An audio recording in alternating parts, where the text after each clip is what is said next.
I have to say, one of the biggest mistakes new authors make is waiting until their book is finished to start marketing themselves. Building an author brand doesn't start with your book's launch. It doesn't even start with your book. It starts the moment you decide to pursue a writing career. By creating connections with readers and establishing your presence early, you build anticipation and excitement. So when your book is ready, you already have a loyal audience and eager to support you, which is all part of what today is gonna talk about. You gotta talk about how to build your author brand. You come before your book. So that's basically what we're going to go over today is how to market yourself before your book is finished, ensuring you hit the ground running when it's time to publish.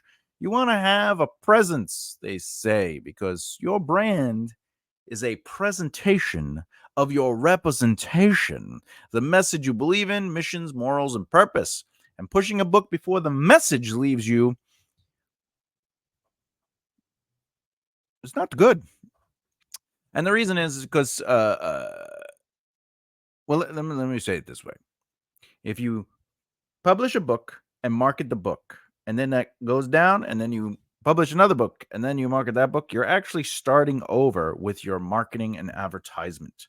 But if you focus on you as an author and you build a presence, and you represent what your missions, morals, and purposes are, basically things you care about, the stories, the kinds of stories you like to tell, you allow people to go, oh, when they release a book, I know that I am going to like something about it. And this is a Stephen King, an Anne Rice, a Nora Roberts, JD Robb, right? Same person. So that's what we're going to be talking about today. But Thomas, what is an author brand? Oh, an author brand is how you present yourself to the world as a writer. It's the unique combination of your image, voice, and the conversation between you and your audience. Think of your brand's image as how you present yourself. This is the style, themes, colors, and what you physically do. We'll get into that later. Your voice is the message you believe in. The message is a mixture of your missions, morals, and purposes in life. Missions are the things you want to accomplish beyond, I want to be a successful writer who makes a living with my books. It's not necessarily a mission, that's a goal. A mission is deeper than that. It's something that you want to give back to the world, the solution to a problem that all businesses must solve for their audience or clients. This is a very important thing you have to answer as a career. All businesses solve a problem, they become the solution. So your stories are filling a need. And that's the solution, right? But it isn't just like, oh, well, I write books, so the solution is pay me. There has to be something more. What are you trying to say with your stories? And what are you trying to add to the world so people can connect to it? Your morals are your approach in how you take action, reaction, or generally live. These are the values behind your actions and motivations, from your beliefs to the way you behave, the what is right and wrong for us mentality. Now, your purpose in your message is ultimately comes in the form of what drives you to accomplish your missions and why you hold your morals close to the chest. Now, in the end, these are things that readers will associate with you and your work.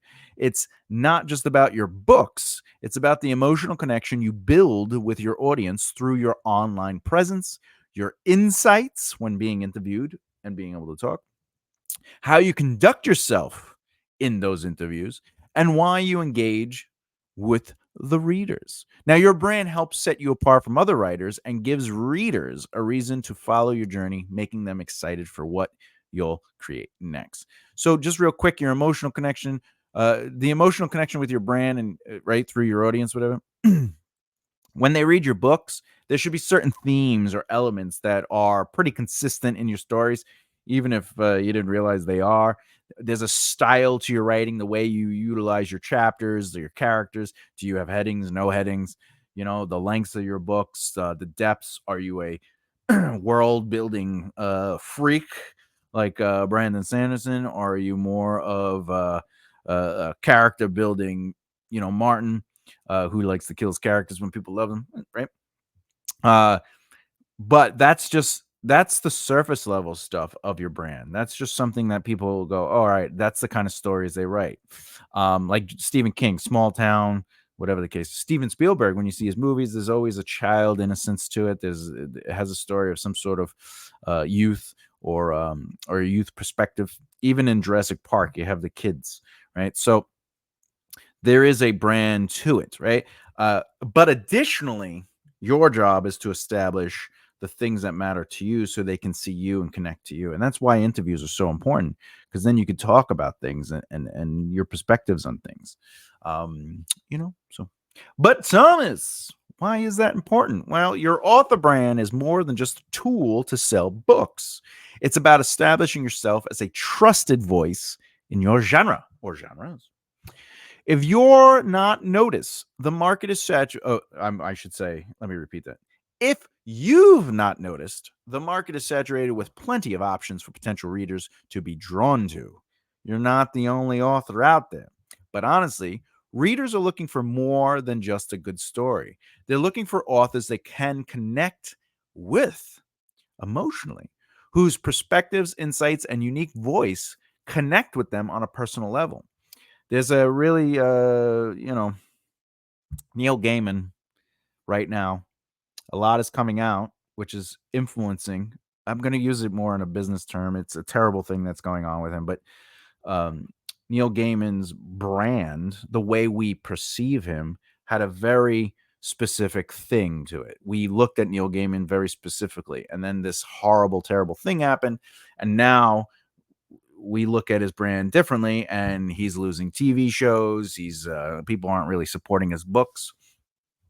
That's how important your brand connection to your audience is. Do they believe in you? Do they respect you? Do they agree with you? Do they, are they rooting for you? So those are important elements and aspects of the whole industry. Same thing with the what's a face who did the Harry Potters. She's not doing very well right now either, right? Her brand is going. But when you, just for the record, when you build your author brand, you're positioning yourself as someone readers want to follow, not just for one book, but throughout your entire writing career. Oh, they made a movie based on something you wrote. Oh, you wrote the script. You're a writer on the Beauty and the Beast show with Ron Perlman. Oh my God, I didn't know R.R. Martin wrote on that show. Yes, he did. So let me check it out. They follow your career. A real great example of that from my own journey is I was a musician. I became successful in music. When I transitioned to acting, people from my fan base for my band came and saw me doing Shakespeare and other performances throughout my career when I started acting. And the same thing when I started doing comedy. I would have fans come to my comedy shows. And that's the process of the whole thing, is that your brand doesn't matter that I wasn't doing music anymore. There was something about me that they connected to. There was something, and I'm going to age myself, but MySpace was a part of that, but also my interviews, doing interviews and people listening to the interviews. So what does that mean? Well, it means like, I shared my thoughts on things, right? So when we share our thoughts or we represent certain philosophical thoughts or ideas or themes within our genre that we write in, this is the part that engages with your audience. But we are additionally in our interviews offering a behind the scenes kind of insight with our interviews, our social media, our journey, our creative process, and you're inviting readers to join you on that journey, or more importantly, your adventure. Now, this sense of connection turns casual readers into dedicated fans who will support you, spread the word about you, and they eagerly await your new releases. And the reason they do that is because they connect with you emotionally, because they relate to you, they agree with you, they support you. And maybe you interact with them, or that's why book signings are so important, because you could sit down and actually, and you meet them and you greet them and all these other things. And these little moments are huge for people because you're connecting with them on an emotional level. And readers, just for the readers, don't just buy books, they buy into the authors they feel connected with.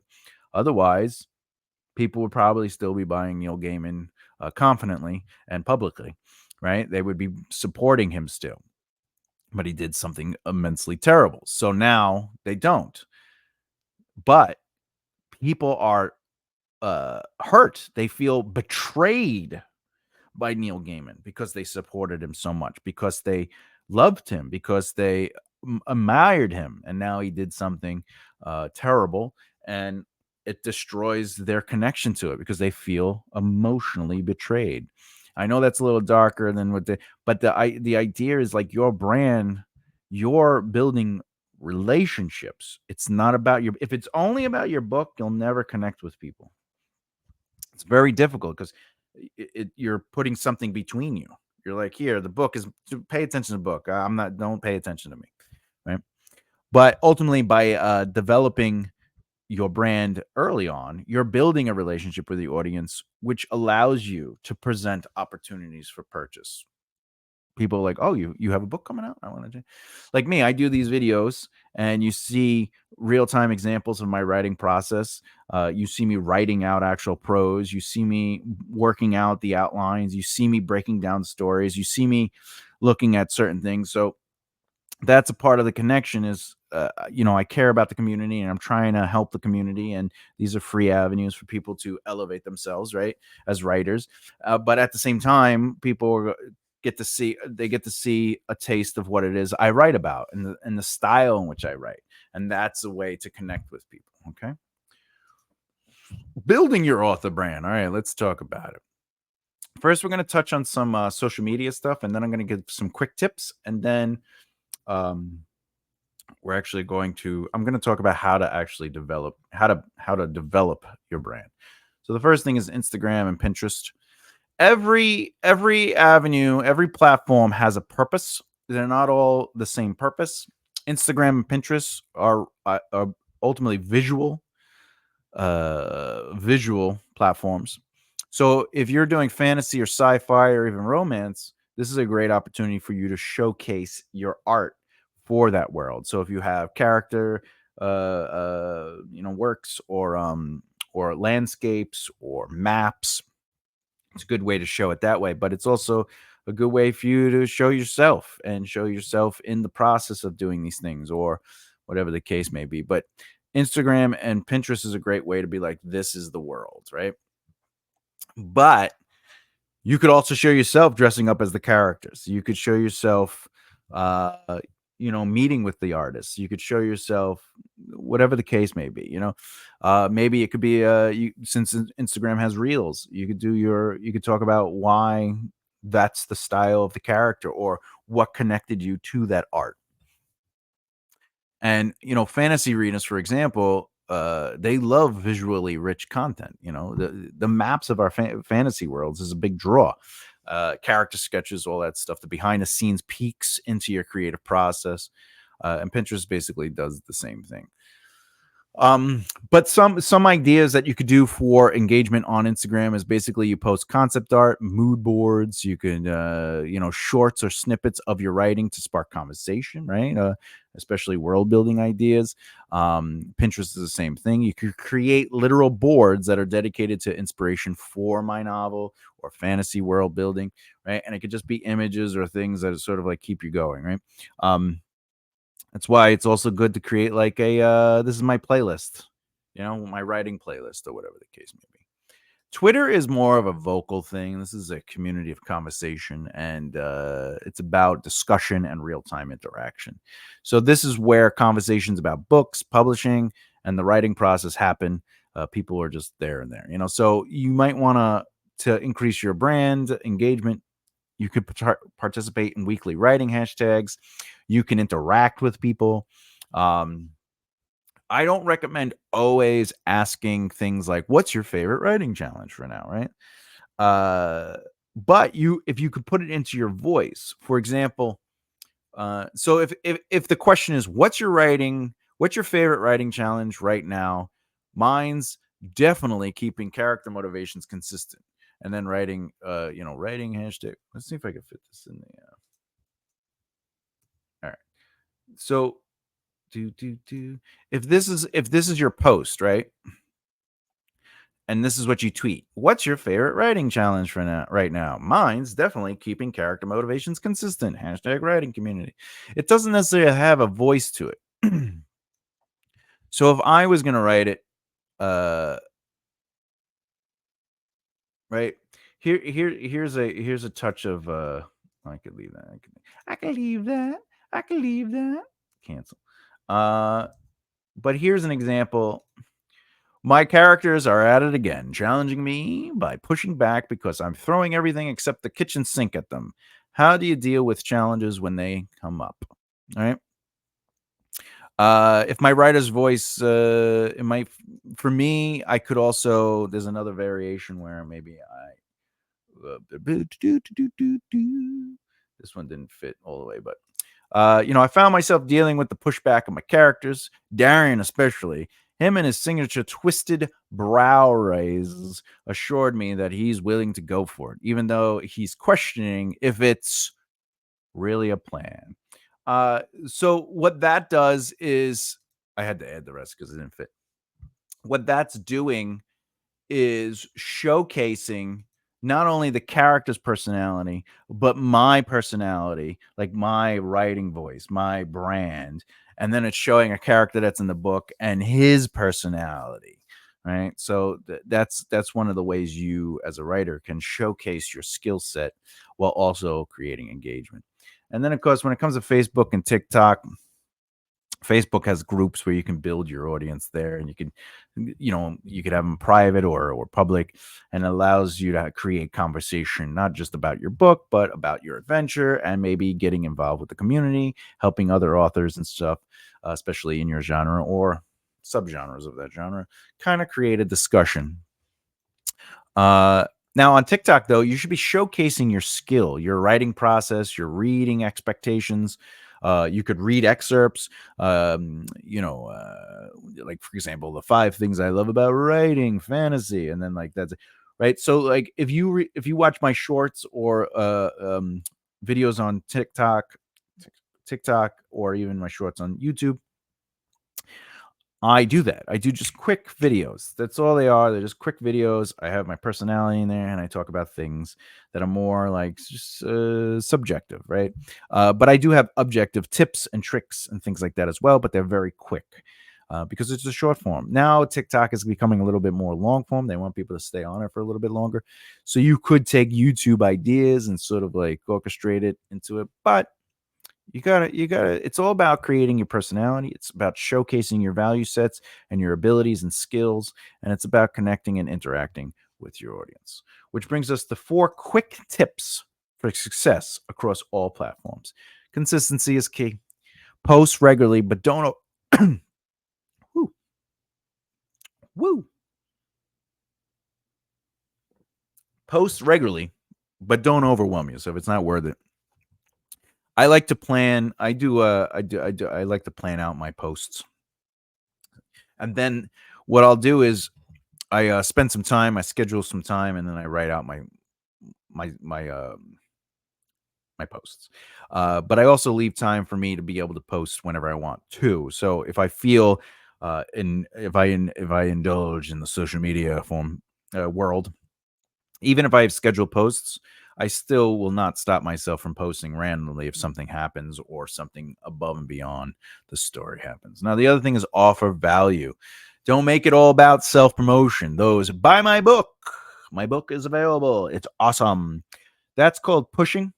Pushing does 2 things: it pushes people away and it pushes an agenda. What you should be doing is sharing your writing tips, personal insights into your journey, or ask questions that invite interaction. You know, uh, your job is not to get people to buy your books because you tell them to buy your books or that it's available. But Tom, what about call to actions? Those are great, but by you haven't reached that, like Metallica or Stephen King or Steven Spielberg, they could all go, my movie's out today, and they've earned the right because they have a fan base. Your job in the beginning is to build a fan base, and you do that through emotional connection. You don't want to start pushing until you've earned the supply and demand value. Once you have a demand, you can now supply that demand by saying, hey, I have these wonderful extra things available. I have a special edition available. I have a new book coming out. I have, like, you could do a Brandon Sanderson thing and get whatever it was, $43 million or 24 million. It was a ridiculous amount of money because he has the demand. But we don't have his following because we don't have that brand relationship. When you're starting out, you focus less on pushing and more on establishing. Very important. Which brings us to be authentic. Readers want to connect with people. They want to connect with the person behind the book. So show your personality, your passions for the genre. Whether you're a debut fantasy author or writing a memoir, you have to let your perspective shine. You need to be like me. I got my beard. I talk about the pizza from New York, right? But I also like making jokes. I'm not afraid to show my mistakes because all great writing is rewriting.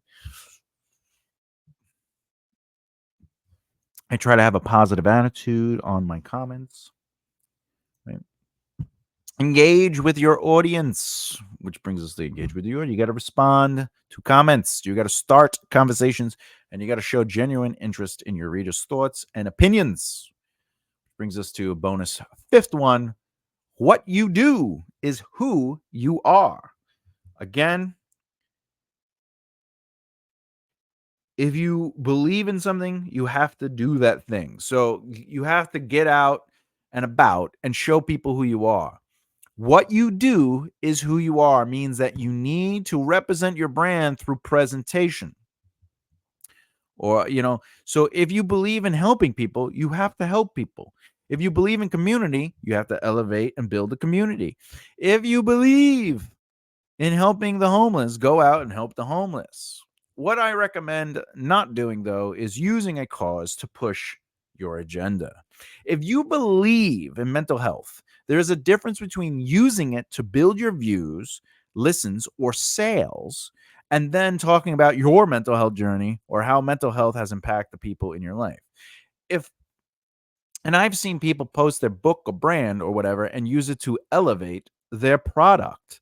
If you don't want to push your agenda, don't attach your things to it. For me, I talk about my mental health journey. I post things about my mental health in general. And most importantly, I incorporate mental health issues in my narratives, so in my novels. But you'll never see me say, I'm getting involved with the mental health organization. Come see me perform a reading of my book for the very first time so you can enjoy my story.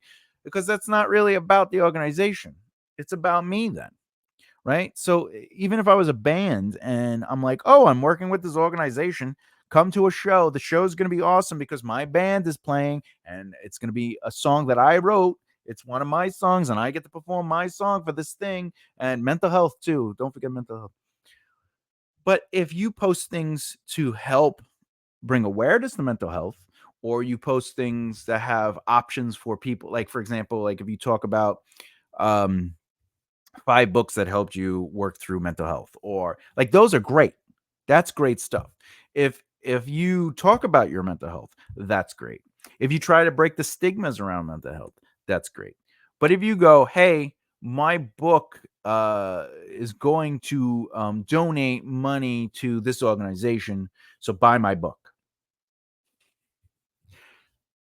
My book is going to donate money to this organization, so buy my book. However, if all your proceeds, right, you like 5 to 10% of your proceeds or whatever your percentages, all sales go to this organization, but it's just something that happens, that's different than going, if you buy my book, you help this organization, because you're really, it's the agenda is buy my book, buy my album, buy my movie, and that's not healthy. That's not healthy. But like ultimately, you got to remember, it's not about trying to be on. But moving on. I'm not a fan of the agenda. I'm not a fan of the agenda. Um. Anyway, moving on. So It's not really about being on every platform also. So you got to choose what you're comfortable with. You don't have to be on every. There's so many platforms. You don't have to do it. But you do want to find what helps you present yourself the most accurately and where you feel most comfortable. Okay. Real quick, developing your brand. So, how do you build your brand? Okay. The first thing you have to remember is that your brand is made up of your voice, your image, your voice, and a conversation. The image is very simple. It's how you present yourself. It's your style. So Anne Rice, gothic, vampires, the way she dressed. Stephen King dresses like a small town boy because he is a small town boy, right? But he also looks a guy that probably is the devil with creepy, scary things and wears clown outfits in private. That's not a knock on him, but that's what he writes about, right? So, but like if I was doing a Comic Con or I was doing an event, I'd probably dress up sort of like my characters. I would probably dress up in the fantasy style, right? Because I'm comfortable with that. I'm okay with that. I have a beard. The beard is a part. If you've ever seen, let's see if I could do it here. Boop. Right there you go. That's my logo. So my logo has my beard, my eyebrows, because I have big thick eyebrows. Right, and I've had that logo forever. The image is just how you represent yourself, and it's a style, which means when it comes to your books, make sure your books also maintain a consistent style to you and what you care about. Then the message is the part we're going to talk about. Well, actually, before I get into that, conversation is the audience. So it's image, voice, conversation. Image is the presentation, the representation, the physical, your style, your colors, your themes. The conversation is how your audience is responding to it. So obviously, if I want to be known for being a nice guy who helps people, and then the conversation is coming back that audience is like, he's not a nice guy, he's a terrible person, he never helps anyone. Then I need to rearrange my actions, because remember, what you do is who you are, right? So I'd have to be like, well, what am I doing that is not coming through? Why do people think I'm an a-hole and don't help people? So I'd have to adjust myself. But let's get to message. Message is your mission, your morals, and your purpose. So let's talk about mission first. What is your mission in life? Think about that. Think about what you really want to accomplish beyond make a living as a writer, because remember, that is a goal. So, what are things you want to accomplish as a writer or an author? What are the things that you're trying to say? You have to think outside of your needs and put thought into what's important to you, your messages, the things you care about. For me, the things that matter to me, that are important to me, is community, healthy relationships. That doesn't mean you can't argue or disagree, because if they're healthy relationships, you can communicate, you can disagree, and you can argue and get through things. That doesn't mean fighting, though, and beating each other. Um, I also believe it's important to me for mental health and trauma, because I'm somebody who was almost kidnapped as a child. I was somebody who deals with heavy traumas. I deal with chronic depression. I have a couple other things that are pretty intense, right? So, but I am open with these things because it's okay to discuss it. It doesn't make it's not a weakness to us. It's a strength when we are able to communicate it.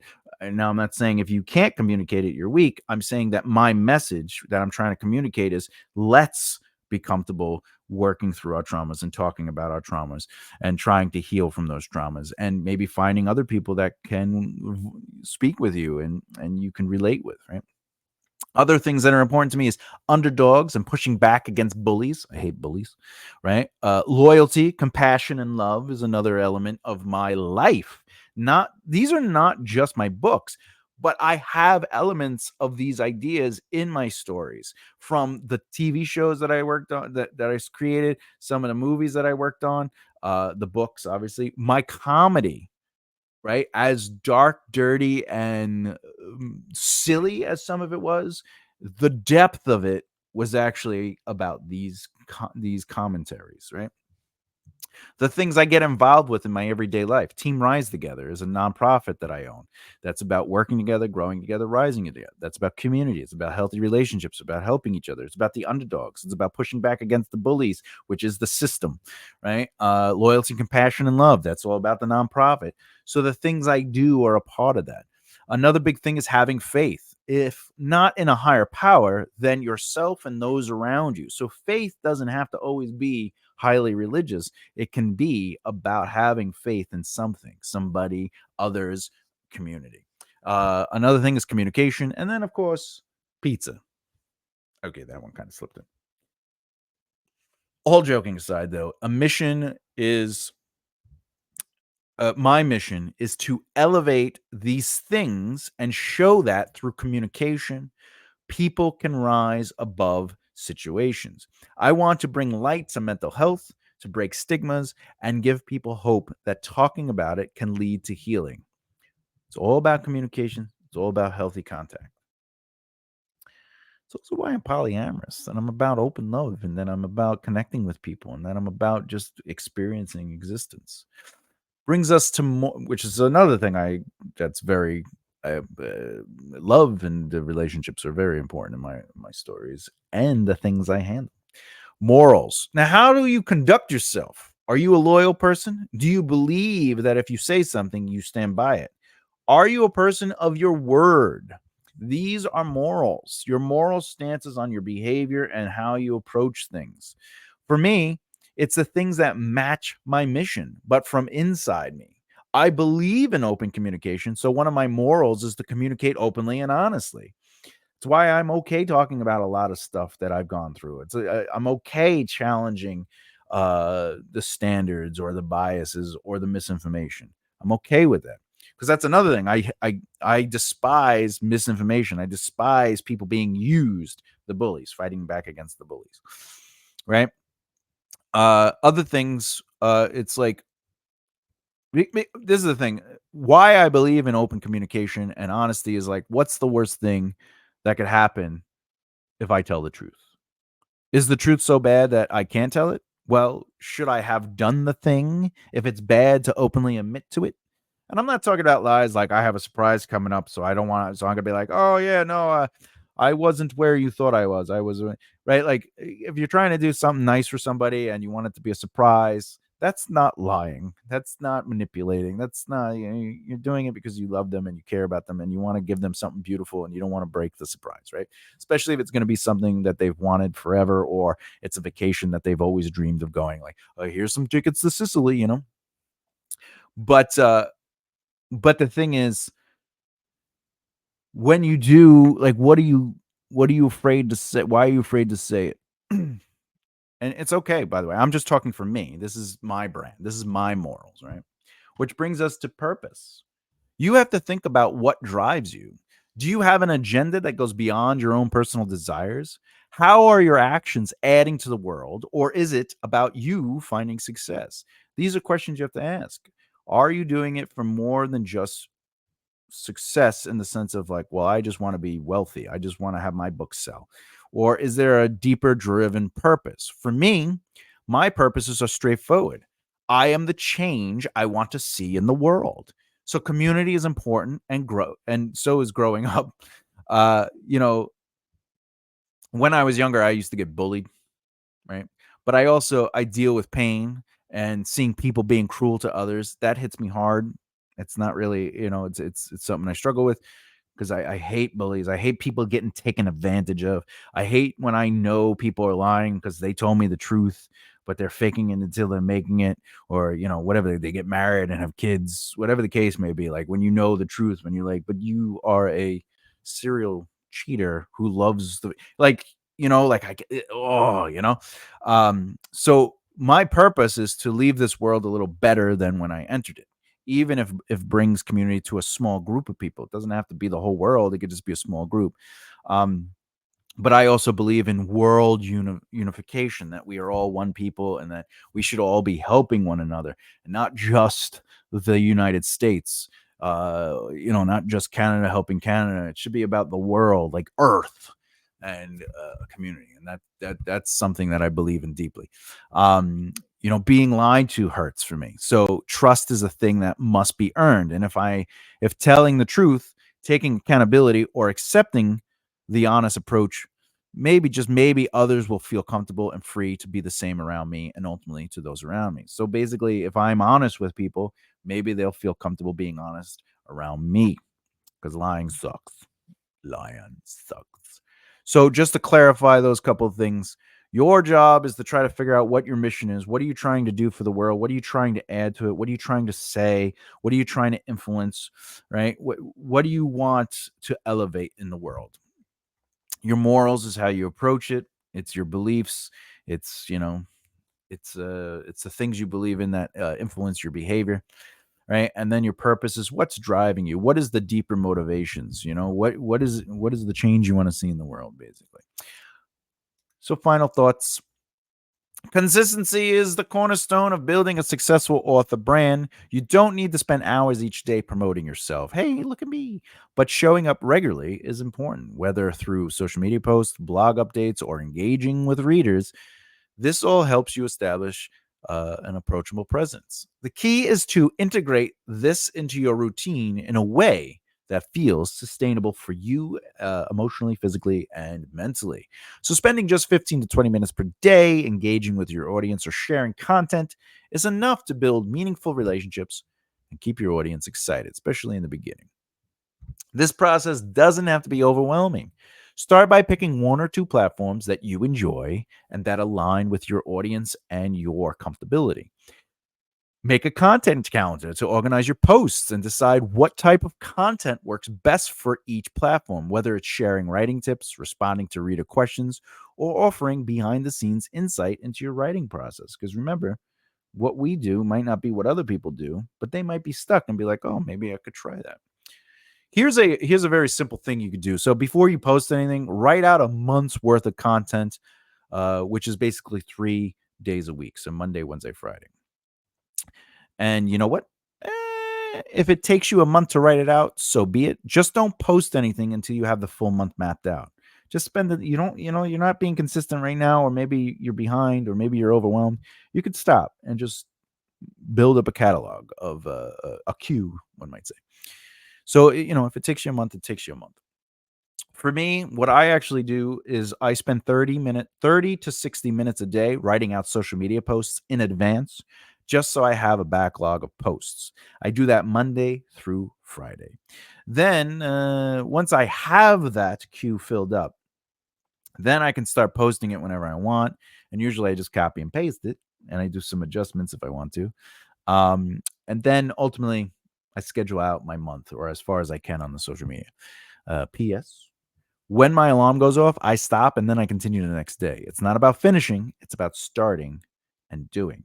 So that 30 to 60 minutes, depending which one I choose, I just set my alarm. I have a thing, I just boop, and it just goes, and I go doo-doo-doo-doo-doo-doo, and that's me stopping, because I don't things don't control me, I control them, right? If I'm controlling the tasks of my day, I don't want my tasks controlling me. So if I'm going to do 30 minutes or 60 minutes, I just set the timer, and then once the thing goes off, I stop and I go, there's always tomorrow. Okay. Small, consistent actions over time will lead to lasting connections with your readers. Next video in this series, The Business of Writing, will lead us to subscription based serialization or serialized subscription content. All right. So basically, hey, I'll give you a chapter a week, etc., etc. What is your brand? Let me know in the comments below. What are your missions, morals, and purposes? More importantly, do you feel like this video has given you some insight into who or what you are potentially capable of being? So that was the question. Subscribe and hit that bell icon because you love the videos. And also thumbs up if possible. Hey, that's it. All right. Keep developing the right mindset. I'll see you next time. Bye.